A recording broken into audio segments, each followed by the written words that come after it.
77वें गणतंत्र दिवस की आप सभी को हार्दिक शुभकामनाएं। साथ ही मंच पर उपस्थित उपखंड के सभी विभागीय अधिकारीगण, पूरे ब्लॉक से आए हुए तमाम कर्मचारी बंधु, आए हुए अलग अलग विद्यालय से सभी भारत का भविष्य भाई बहन, आज का दिन हमारे लिए एक ऐतिहासिक और गौरवशाली दिन है। और इस अवसर पर मैं देश के असंख्य वीरों को याद करना चाहूंगा, जिनके बलिदान की वजह से हमें यह अवसर मिला। भारत की आजादी के लिए अनेकों संघर्ष हुए। कई पिता ने अपने बेटे गंवाए, कई मां की खो गुजरी, और उसके बाद में 15 अगस्त 1947 को हमारा देश आजाद हुआ। आजाद भारत के अंदर इस देश को चलाने के लिए एक संविधान की जरूरत थी, और इस संविधान के लिए जब प्रक्रिया बनी जा रही थी तो उसके अंदर 299 लोगों का एक समूह बनता है और इसकी एक प्रारूप समिति तैयार होती है। यह प्रारूप समिति मिलकर एक 13 किलो के बहुत बड़े प्रस्ताव तैयार करते हैं, जिसके अंदर 284 लोगों के हस्ताक्षर होते हैं।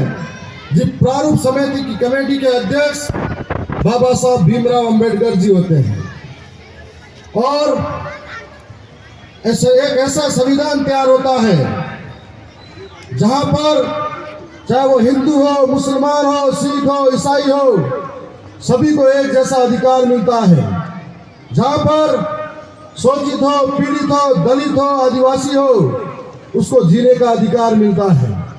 एक ऐसा संविधान जिसके अंदर हम सबकी सुरक्षा सुनिश्चित की जाती हो। और आज उसी के उपलक्ष्य में हम गणतंत्र दिवस मनाने जा रहे हैं। गणतंत्र का मतलब था कि पहले राजाओं की प्रणाली थी, देश के अंदर शासन था, राजा की खोख, रानी की खोख से पैदा होने वाले राजा का था, उसके बेटा का हुआ करता था। लेकिन गणतंत्र का मतलब अब जनता का, जनता के द्वारा, जनता के लिए और जनता के द्वारा चुना हुआ शासक होगा। और ये हमको अधिकार मिला, और इस अधिकारों के साथ साथ में एक खूबसूरत सा संविधान मिला, जिसके अंदर महिलाओं के लिए जो सोच थी कि चूल्हे खोने से बाहर नहीं जा सकती, और महिलाओं को भी पुरुषों के बराबर का हक और अधिकार मिला। महिलाओं को पढ़ने का अधिकार मिला, पुरुषों के बराबर संपत्ति का अधिकार मिला, और साथ साथ में बेरोजगारों जो मजदूरी कर रहे हैं उनके लिए भी अधिकार मिला, दलितों के लिए अधिकार मिला, आदिवासियों के लिए प्रत्येक 5वीं अनुसूची का अधिकार मिला, जिसके अंदर वो अपने आप को सुरक्षित महसूस कर सके, और आज बराबरी में जीने का अधिकार मिला। संविधान रचयिता बाबा साहब अम्बेडकर ने वो दिन भी देखे थे कि जो चीजें देख तो सकते हैं लेकिन छू नहीं सकते हैं। किसी कक्षा के अंदर किसी आसमान को देख सकते हैं, तो किसी कक्षा के अंदर यदि पानी पड़ा हो तो देख सकते हैं, प्यास लगी हो तो छू नहीं सकते हैं। लेकिन वही बाबा साहब अम्बेडकर आगे चलकर एक ऐसे संविधान का निर्माण करते हैं जिसके अंदर सभी लोग बराबर होते हैं। और आज हमें गर्व महसूस होता है कि ऐसे भारत के अंदर अनेकों प्रकार की संस्कृतियां हैं, अनेकों प्रकार के रीति रिवाज और परंपराएं हैं, अनेकों प्रकार के सामाजिक प्रथाएं हैं, अनेकों प्रकार के जाति धर्म हैं, लेकिन इस संविधान ने हमको एक साथ एक जगह बैठना सिखाया। हमारे अपने आप में गर्व महसूस होता है, और आज हमें ऐसा लगता है कि देश के अंदर कई विपरीत परिस्थितियां भी सामने हैं। जब आज भारत विकसित की ओर बढ़ रहा है, ऐसे में बेरोजगारी बहुत बड़ी समस्याओं से भी भारत जूझ रहा है, महंगाई बहुत बड़ी समस्या है जिससे भारत जूझ रहा है। साथ साथ में हम सब के अंदर देखा है कि भ्रष्टाचार सबसे बड़ी समस्या बनी हुई है। आज देश के अंदर किस प्रकार के जाति हिंसा भी होने लगती है तो मन दुखी होता है। भारत की रक्षा करने वाले उस वीर जवान जिन्होंने कभी ये नहीं सोचा कि मैं रात दिन बॉर्डर पर रक्षा करता हूँ तो अंदर देश के अंदर हिंदू के लिए रक्षा करूँ या मुसलमान के लिए रक्षा करूँ, उन्होंने सोचा तो भारत माता के लिए रक्षा करूँ, भारत के लिए रक्षा करूँ, ये सोचा होगा। आज इस दरियावत के अंदर उपखंड स्तरीय कार्यक्रम के अंदर तमाम आप सभी जिम्मेदार यहाँ पर आए हैं। मैं बताना चाहूँगा कि राजस्थान की विधानसभा में जब मैं पहुंचा, मैंने संकल्प और प्रण लिया कि मैं विधानसभा क्षेत्र की तमाम जनता के लिए बेहतर से बेहतर कार्य करूं। तो आप सबने देखा होगा कि जब भी विधानसभा चलती हो तो हमेशा गरीब की बात करता हूं, शोषित की बात करता हूं, पीड़ित और वंचित की बात करता हूं। जहां पर जो जुल्म हो, अन्याय अत्याचार हो, हमेशा साथ में खड़ा रहता हूं। और इसी के देखते हुए मैंने राजस्थान के बाद में दरियावत विधानसभा के अंदर अपना जो बजट मिलता है उससे कई विकास कार्य करवाने की पहल की, जिसके अंदर मैंने दरियावत के अंदर नन्हे मुन्ने बच्चों को पढ़ाई को लेकर परेशान होते देखा, या स्टाफ की कमी को देखा, या सरकारों द्वारा जिस प्रकार से शिक्षा के क्षेत्र में शिक्षक को अनेकों काम सौंपे जाते हो, उस वक्त मैंने ये सोचा तो 200 के आसपास विद्यालयों के अंदर मैंने विद्यालय के अंदर लैपटॉप और प्रोजेक्टर बांटे हैं ताकि बच्चे आज डिजिटल युग के अंदर उसके माध्यम से पढ़ाई लिखाई कर सके।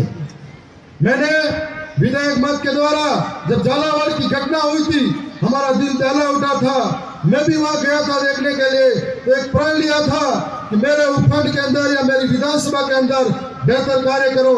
उसके लिए मैंने कम से कम 22 से ज्यादा विद्यालय के अंदर बेहतरीन टीन शेड बनवाए हैं ताकि बच्चे चाहे गर्मी हो सर्दी हो उसमें बैठकर पढ़ाई लिखाई कर सके। बारिश के टाइम छतें टपकती है तो हम लोग उसके अंदर बैठा के पढ़ा सके।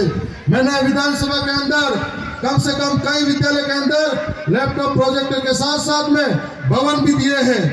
पिछले कार्यक्रम के दौरान इसी विद्यालय के लिए घोषणा की थी 10 लाख रुपए की, जो 10 लाख रुपए की एस आ गई है, जिसकी टीएस आ गई है, और कुछ दिनों बाद में नगर पालिका द्वारा यहाँ पर 10 लाख का भवन उसके द्वारा यहाँ पर तैयार किया जाएगा जो मेरे मदद से होगा।